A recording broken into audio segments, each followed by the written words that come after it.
Fala, bonitão. Olha só, hein?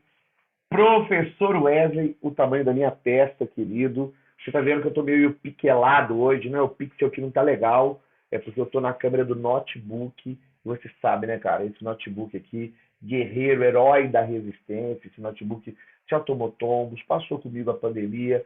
Então ele tá aqui, ele tá fazendo o papel dele, ele tá.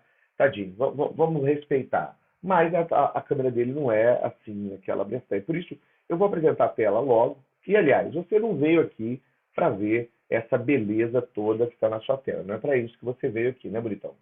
Você veio aqui para quê? Você veio aqui para sair das trevas da ignorância e escalar o monte do conhecimento. Não é para isso que você veio? Você veio hoje aqui, bonitão, para sair dos arraiais da estupidez e ser conduzido até os grandes centros urbanos do conhecimento histórico. E hoje, para continuar os nossos encontros, chegamos à Revolução Industrial. Depois de ver aquele abre e fecha do parlamento inglês, com o nosso querido amigo Oliver Cromwell, depois de experimentar a Revolução Gloriosa, a famosa Revolução Gloriosa, gloriosa para os burgueses, é claro. A gente entra agora no processo da Revolução Industrial. E vem comigo aqui bonitinho e bonitinha. Quando a gente fala de Revolução Industrial, você precisa sacar comigo, bonitão, que a gente está falando de um processo em que a grande mudança é a força motriz. Então, como grande mudança da Revolução Industrial, é, é, perdão, domingão à noite, né, cara? Tô aqui cansado ainda, mas tô preparando essa aulinha para você. Então, a grande transformação vai ser a força motriz, ou seja, eu deixo de ter uma força motriz que era humana, animal, ou do rio, ou do vento, que a gente chama de físico-química, sem transformação, para ter uma força motriz que vai vir vapor, que vai tocar as máquinas de maneira infinita. Ou seja, quando você tiver carvão, quando você tiver água, quando você tiver vapor, a máquina está rodando. Não há um limite de produção ligado ao cansaço físico, ou ao cansaço dos animais, ou a uma seca, ou a falta de vento. Então, a grande transformação que acontece é essa. E aí existem três conceitos que eu quero deixar bem claro para você. A nossa apostila que também faz muita questão de mencionar ela para nós, que é o conceito de artesanato, manufatura e maquinofatura, ok? São esses três conceitos que eu acho fundamental você entender. Artesanato é quando eu desenvolvo um trabalho, uma atividade, e ela é feita de maneira simples. Opa, eu sumi ele, sumi ele. Peraí que eu vou ligar de novo. Eu acho que eu desapareci. Dá uma olhadinha para você ver se eu desapareci. Não é aqui isso. Deixa eu startar o vídeo de novo. Apareci de novo. Sei. É um trabalho simples com instrumentos simples. Então é um trabalho manual com instrumentos simples.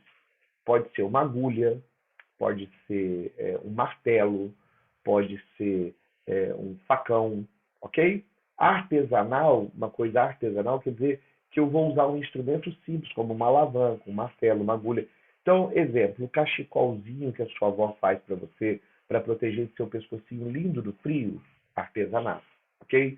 Aquele bolo que sua avó bate a mão, artesanato, ok? A sociedade, o trabalho vai evoluindo. Por quê? Porque as sociedades precisam fazer comércio, porque a galera precisa produzir mais, porque produzir é difícil. Então a galera vai desenvolver sistemas mecânicos, que a gente chama de máquina. Uma máquina é um sistema mecânico. E aí nessa imagem aqui você pode ver um sistema mecânico ali, sistema mecânico banal, tá vendo? Só que você percebe que esse sistema mecânico, a propulsão dele é humana, tá vendo? Ó?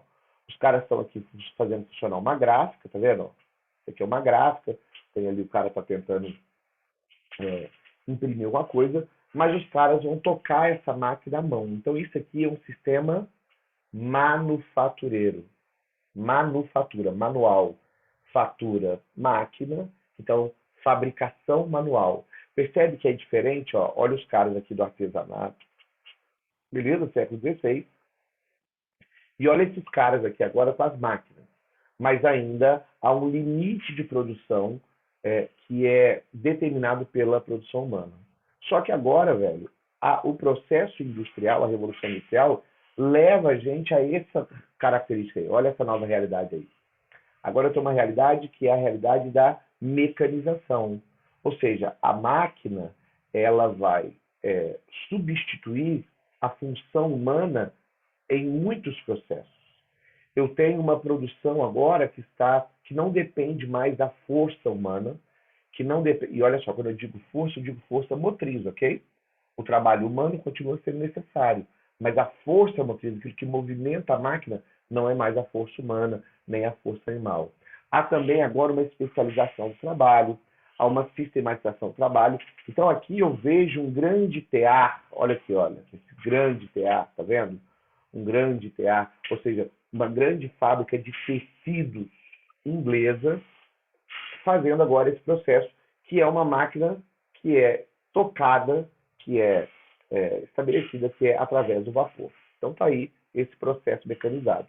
Então, quando eu tenho um sistema simples, um instrumento simples usado, só manualmente, eu tenho o artesanato. Quando eu tenho um sistema mecânico, mas a força motriz ainda é humana, ou animal, ou físico-química sem transformação, é manufatura.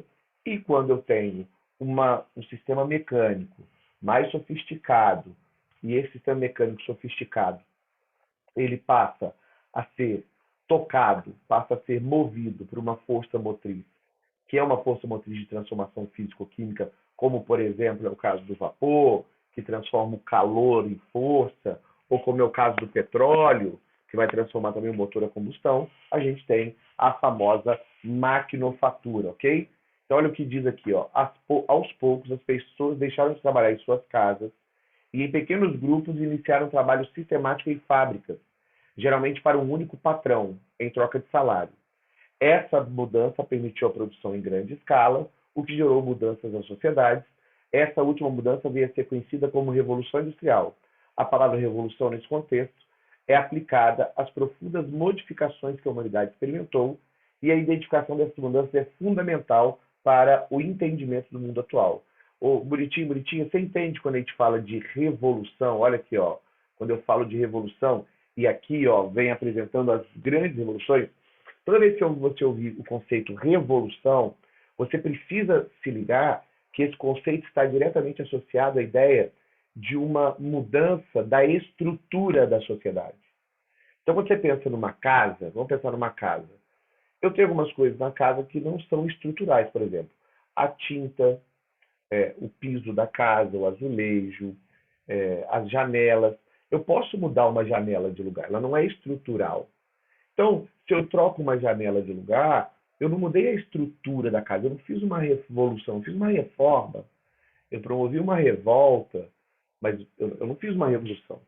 Agora, se eu quiser fazer uma revolução, se eu quiser transformar minha casa num prédio, se eu quiser transformar a minha casa em uma escola, se eu quiser transformar uma escola em uma casa, se eu quiser fazer uma